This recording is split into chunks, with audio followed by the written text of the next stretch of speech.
ऐं काफ़ी न्याणियुनि खे मूं समेत तव्हां इंस्पायर कयो था। तव्हांजी जेका ज़िंदगी रही आहे शुरूअ खां वठी जेको बि कॉन्ट्रीब्यूशन तव्हांजो सोसाइटी में रहियो आहे सो लाजवाब रहियो आहे।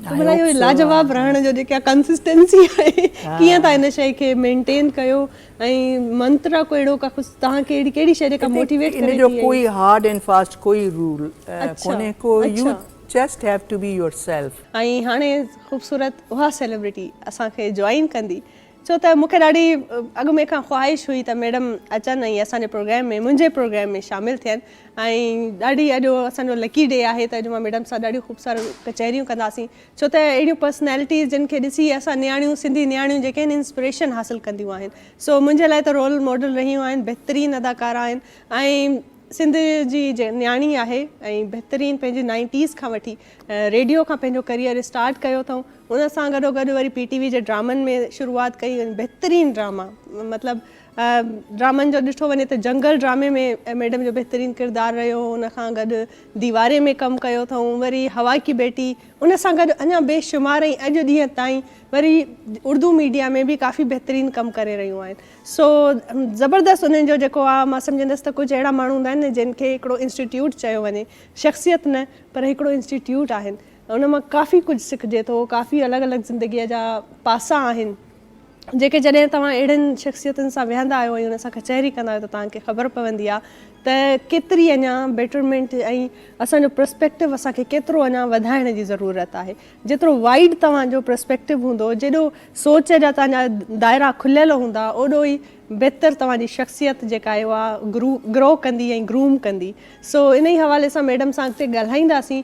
बहितरीनु शख़्सियत आहिनि, उर्दू मीडिया में बहितरीनु कमु करे रहियूं आहिनि हाणे, छो त अहिड़ा असांजा माण्हू जेके सिंधी ऐं उर्दू मीडिया जा अदाकार जेके आहिनि से लेजेंडरी अदाकार आहिनि। इहे हाणे तमामु घटि आहिनि जेके ॿिन्हिनि मीडियम्स में बहितरीनु पंहिंजो कमु करे रहिया आहिनि। हिकिड़ी अहिड़ी आर्टिस्ट जेका अदाकारीअ सां गॾोगॾु वरी डायरेक्शन में बि उन्हनि पंहिंजो कमु कयो ऐं डायरेक्शन में फिल्म डायरेक्शन, ड्रामा डायरेक्शन, तमामु अलॻि अलॻि कॉन्टेंट उन्हनि असांखे ॾिनो आहे ऐं इहो कॉन्टेंट जेको आहे उन में मैसेज हूंदो आहे। मैसेजिस जॾहिं इंसानु पंहिंजे कम जे थ्रू सोसाइटीअ में आॾो रखंदो आहे ऐं पोर्ट्रे कंदो आहे त इहा वॾी हिकिड़ी ज़िमेदारी आहे। बहरहाल वॾो इंटरव्यू आहे ऐं जेको आहे सो मैडम जी शख़्सियत जे लाइ मां जेतिरो बि चवां उहो घटि आहे, वधीक असां उन्हनि सां पाण ॻाल्हाईंदासीं। वेलकम कयूं था तव्हांजी असांजी प्यारी सकीना समो साहिबा। अस्सलाम वालेकुम, हाउ R U?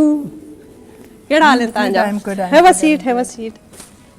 Thank you so much madam ऐं भलीकार कयूं था तव्हांखे पंहिंजे प्रोग्राम में ऐं thank you so much for being with us. बिल्कुलु ठीकु, बिल्कुलु मज़े। थैंक यू सो मच ऐं तव्हां सां मुलाक़ात जो ॾाढो इंतज़ारु एतिरे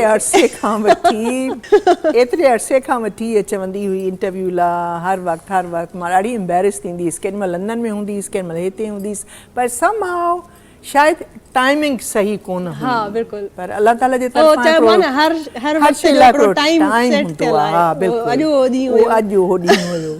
so lucky and so thankful त तव्हां आयो ऐं बिल्कुलु मां सम्झां थी त तव्हांजूं जेके कमिटमेंट्स आहिनि, U are a very busy lady ऐं काफ़ी नियाणियुनि खे मूं समेत तव्हां इंस्पायर कयो था। तव्हांजी जेका ज़िंदगी रही आहे शुरूअ खां वठी जेको बि कॉन्ट्रीब्यूशन तव्हांजो सोसाइटी में रहियो आहे सो लाजवाब रहियो आहे।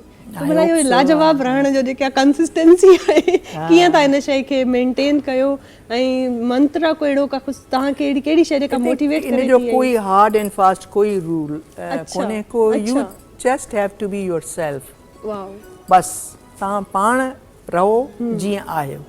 सही। मौलाना रूमी जो कोट आहे जी कि आहे त अंग्रेज़ी में पर पोइ ट्रांसलेट कजो, be as you are, appear as you are, be as you are. Wow, यानी कि जेके तव्हां आहियो उहो ई ॾिसण में अचो ऐं जेको आहे उअं ई रहो। अच्छा, ॾिसण में बि उहो ई अचो। सिंपल, केॾी सिंपल ॻाल्हि आहे, फिलॉसफी आहे उन में। केॾो ॾुखियो हूंदो आहे इन शइ खे अप्लाई करणु। इहो ख़बर त छो चवंदा आहिनि पावर ऑफ नाउ जो जेको सूफ़ीज़म, मां हमेशह ई ॻाल्हियूं कंदी आहियां, शायदि माण्हू बोरी थी वेंदा हलिया। उहो इन ॻाल्हि सां कॾहिं बि बोर न थींदासीं। उहो इन ॻाल्हि सां लिंक आहे कि जेको तव्हां चयो न त कहिड़ो मंत्रो आहे या कहिड़ो मैजिक आहे, उहा कंसिस्टेंसी इहा ई आहे कि पावर ऑफ जेको नाउ आहे न, इहो अॼु ई आहे। सही, प्रेज़ेंट में रहण। कल्ह बि कोन हुई, सुभाणे बि न हूंदो, ओके, हमेशह अॼु ई रहंदो, जेको अॼु ई आहे। वाह, ज़बरदस्त, बहितरीन।